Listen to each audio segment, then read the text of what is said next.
माझ्या वडिलांनी माझे लग्न जयसोबत निश्चित केले। आई-वडिलांच्या चेहऱ्यावर समाधान दिसत होते की त्यांच्या मुलीचे लग्न चांगल्या कुटुंबात होणार आहे। जेव्हा जय मला पहिल्यांदा भेटायला आला तेव्हा आम्ही दोघांनी एकमेकांच्या डोळ्यात बघून हसलो। त्यानंतर आम्ही सुंदर स्वप्नांच्या नदीत बुडत राहिलो। मी एका खाजगी शाळेत शिकवतो आणि माझे वडील सिव्हिल इंजिनियर आहेत। एका बहुराष्ट्रीय कंपनीत चांगल्या पदावर असलेल्या त्याच्या ओळखीच्या कंत्राटदाराचा मुलगा जय याच्याशी त्याने माझे नाते जुळवले। जेव्हा जय आणि मी भेटलो तेव्हा आम्हाला वाटले की आमच्या विचारांमध्ये बरेच साम्य आहे, म्हणून आम्ही आनंदाने नात्याला सहमती दिली। लग्नानंतर आमच्या नात्यात सामाजिक बंध निर्माण झाले होते। कंपनीच्या कामामुळे जयला 6 महिन्यांसाठी परदेशात जायचे होते, त्यामुळे पुढच्या 6 महिन्यांनी लग्नाची तारीख निश्चित करायची होती। काम आटोपताच परत ये असे सांगून जय परदेशात गेला। तुझा सुगंध त्यात आहे, तुझ्या आठवणीत मी माझ्याजवळ ठेवतो असे म्हणत मी जयचा रुमाल माझ्याजवळ ठेवला। एके दिवशी संध्याकाळी मी माझ्या गच्चीवर फिरत होतो आणि नेहमीप्रमाणे जयशी फोनवर बोलत होतो। जेव्हा संभाषण खूप झाले तेव्हा मी जयला दुसऱ्या दिवशी बोलण्यास सांगितले। काही वेळाने मी कॉल डिस्कनेक्ट केला। यानंतर मी खाली जाण्यासाठी वळलो तेव्हा अचानक माझी नजर माझ्या शेजारचा मुलगा आकाश दिसली, जो त्याच्या गच्चीवर उभा आम्हा दोघांना किती वेळ बोलताना पाहत होता। आकाशला अचानक बघून मी जरा खजील झालो आणि म्हणालो, अरे आकाश, तू कधी आलास? मी तर लक्षच दिलं नाही। जेव्हापासून तू इथे आलास तेव्हापासून मीही गच्चीवर आहे। आकाश त्याच्या स्तरीत हसत म्हणाला। मी डोळे मिटले आणि पायांकडे निघालो। मी बऱ्याचदा आकाशाकडे पाहत असे आणि मला असे वाटले की माझ्याबद्दल वेगवेगळ्या भावना आहेत। एके दिवशी मी एकटीच गच्चीवर फिरत असताना अचानक आकाशही त्याच्या गच्चीवर आला।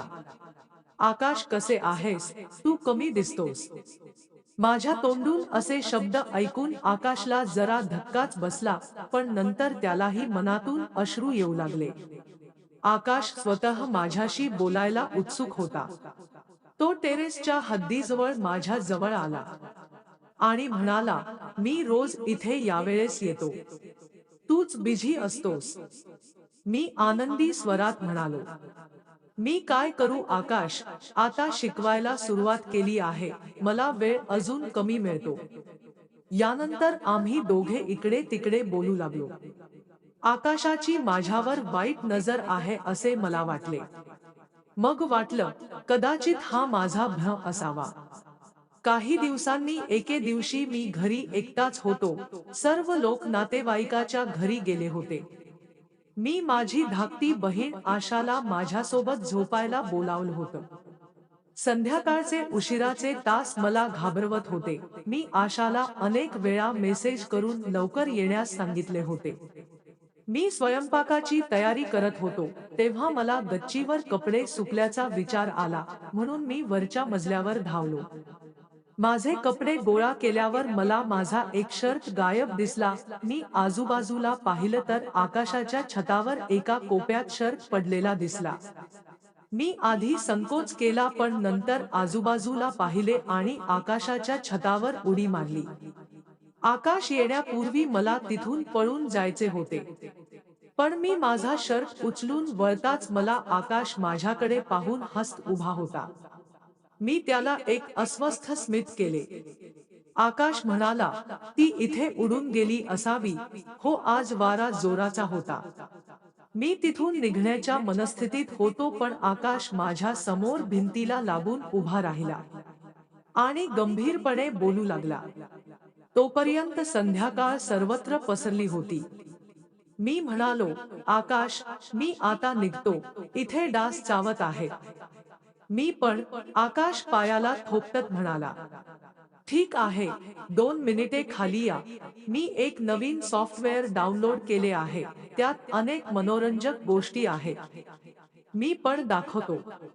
इच्छा नसतानाही मी आकाशला घेऊन पायऱ्या उतरलो। मनात एक विचित्र भीती होती। आकाशने लॅपटॉप चालू केला आणि मला दाखवू लागला. माझे लक्ष तिथून पटकन बाहेर पडण्याकडे होते. मग मी पाहिले की आकाशच्या घरी खूप शांतता होती. कुठे गेले सगळे? मी आकाशला विचारले. आकाशने उत्तर दिले, इथेही सगळे लोक बाहेर गेले आहे, उद्या येतील. माझ्या हृदयाचा ठोका चुकला. मी म्हणालो, आकाश, मी निघतो आता, मला जेवण पण बनवायचे आहे. असे म्हणताच आकाशने माझा हात पकडला. काय करतोयस आकाश? मी आकाशला विचारले. आकाश असे काही करेल याची मला आधीच भीती वाटत होती, पण आज त्याला हे करताना पाहून माझ्या डोळ्यांवर विश्वासच बसत नव्हता. माझ्या कंबरेवर हात ठेवून आकाशने मला स्वतःकडे खेचले आणि माझ्या हातातील शर्ट माझ्याकडून घेऊन टेबलावर ठेवत तो म्हणाला, जयच्या फोटोंमध्ये रोज एक नवीन मुलगी असते, तू का त्रासात आहेस? त्याला पॅक केलेले अन्न खाऊ घालणे. तुम्हीही थोडं खोटं बोला, कोणाला कळणार नाही. माझे हृदय जोरात धडधडू लागले. माझ्या मनात दडलेल्या संशयाच्या त्या बिंदूला आकाशने स्पर्श केला होता, ज्याची मी रात्रंदिवस काळजी करत होतो.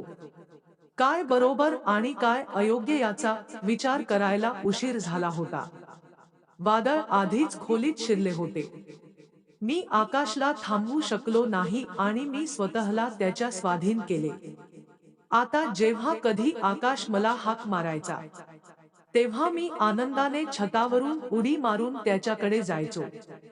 मग एके दिवशी माझ्या आयुष्यात वादळ आले. मी गरोदर राहिली. आणि जेव्हा माझ्या आईवडिलांना हे कळले, तेव्हा ते स्तब्ध झाले. माझ्या घरात मोठा गोंधळ झाला. त्यानंतर माझी हायमेनोप्लास्टी झाली. आणि जय येताच माझे लग्न करून निरोप देण्यात आला. मीही जयवर समाधानी होतो, कारण मी स्वतःला शारीरिक सुख देण्यासाठी आणि नकोसा बदला घेण्यासाठी आकाशकडे जायचो. हळूहळू 3 वर्षे उलटून गेली.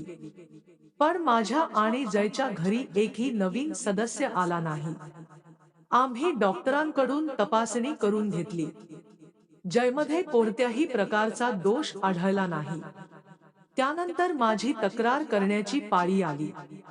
डॉक्टरांनी आम्हा दोघांनाही त्यांच्या केबिनमध्ये बोलावले आणि निंदनीय स्वरात म्हणाले, मला समजले नाही श्रीमान जय. जेव्हा तुम्हाला मूल हवे होते, तेव्हा तुम्ही तुमचे पहिले मूल गर्भपात का केले? मूल गर्भपात करणे हा खेळ नाही. हे करणाऱ्या डॉक्टरांना अनुभव नसेल, तर पुढे पोटाचा त्रास होतो. तुझ्या बायकोच्या बाबतीतही असंच झालं. जय चकित झाला आणि मला आतून कुणीतरी रिकामा केल्यासारखे वाटले. जयने माझ्याकडे खिन्न नजर टाकली आणि डॉक्टरांचे म्हणणे ऐकत राहिला. तिथून परत आल्यावर जय बेडवर शांत बसला. आतापर्यंतच्या आयुष्यात इतकं प्रेम मिळाल्यावर जणू मी तिच्यासाठी भक्तिभावाने भरून आलो. मी तिचे पाय धरले आणि रडत रडत सारी गोष्ट सांगितली. जयच्या चेहऱ्यावर एक पराभूत हसू उमटले. तो उठून दुसऱ्या खोलीत गेला. तिथे बसलेल्या आम्हा दोघांची रात्र झाली. या सगळ्याचं मूळ तोच आहे हे मला माहित होतं, त्यामुळे त्यालाच पुढाकार घ्यावा लागणार होता. काही वेळाने मी जयकडे गेलो. तो भिंतीकडे तोंड करून बसला होता. कसेतरी माझे अश्रू आवरत मी माझा हात त्याच्या खांद्यावर ठेवला. जयने माझ्याकडे बघितले आणि जड डोळ्यांनी म्हणाला, विश्वास ठेवू नका, पण तुझ्यासाठी मी काजलच्या कपाटातही स्वतःला निर्दोष ठेवले. आणि तू फक्त संशयाने वाहून गेलास आणि स्वतःला चिखलात ढकललेस. मी ढसाढसा रडत होतो. जय म्हणत राहिला, तुझं शरीर अस्पर्शित वाटून मी तुला टोमणा मारतोय असं समजू नकोस. पण सत्य हे आहे की पती पत्नीचं नातं मनाचं असतं, तसंच शरीराचं असतं आणि शरीरापासून वेगळे राहणं महत्वाचं असतं. मन, ते कोणाच्याही नियंत्रणात नाही.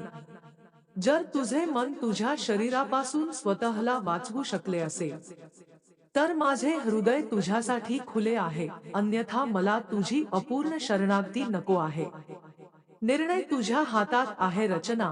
जर तुला माझ्याकडून कधी प्रेम मिळाले, असेल तर पुन्हा त्याच प्रेमासाठी मला कोणत्याही आमंत्रणात ठेवू नकोस. मी जयच्या डोक्याला हात लावला आणि परत माझ्या खोलीत आलो. जयसोबत घालवलेल्या रात्री डोळ्यांसमोर तरळू लागल्या. जेव्हा मी जयला छातीशी मिठी मारून आभाळ अनुभवायचो, माझे मन माझा निषेध करू लागले. रात्रभर विचारांच्या ओहोटीत मी झोपलो. सकाळ झाली तेव्हा मी माझे अश्रू पुसले आणि निर्णय घेतला. मी सामान बांधून जयला गाठले. जयने माझ्याकडे प्रश्नार्थक नजरेने पाहिले. मी जयच्या कपाळाचे चुंबन घेतले आणि जयच्या खिशातून तोच रुमाल काढला, जो लग्नाआधी तो परदेशात गेल्यावर स्मृतिचिन्ह म्हणून माझ्याकडे ठेवला होता. मी तो रुमाल माझ्या बॅगेत ठेवला आणि म्हणालो, जय, मला माफ करू नकोस. मी तुझा अपराधी आहे. मी तुझ्या लायक नव्हतो. मी माझ्या नवीन आयुष्याची सुरुवात करणार आहे. आणि हो, मी तुम्हाला खात्री देतो की तुमच्या या रुमालाची मी माझ्या उर्वरित आयुष्यात कधीही बदनामी होऊ देणार नाही. मग मी पटकन वळलो. माझ्या डोळ्यांचा प्रवाह थांबवला आणि दरवाजाकडे निघालो.